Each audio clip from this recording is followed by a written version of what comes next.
ماشي ميسي وماشي نيمار. اللاعب المفاجأة هو اللي خلص الكفالة على اللاعب البرازيلي داني ألفيس، واللي ما غاديش يطيح لكم على البال.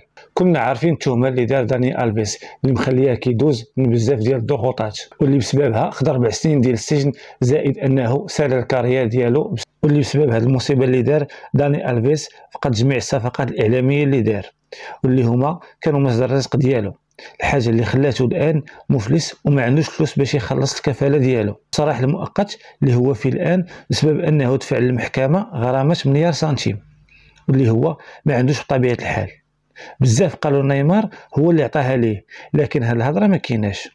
نيمار خلص فقط الاتعاب ديال المحامي والجلسات اللي فاتوا 150 مليون. هادشي بتاكيد الاب ديال نيمار اللي قال باللي الصحافه باغا تلصق الاسم ديال ولده في القضيه. اللاعب اللي خلص الغرامه هو ديباي، لاعب فريق برشلونه السابق واتلتيكو مدريد الحالي، هو اللي دفع الكفاله للصديق ديالو ألفيس.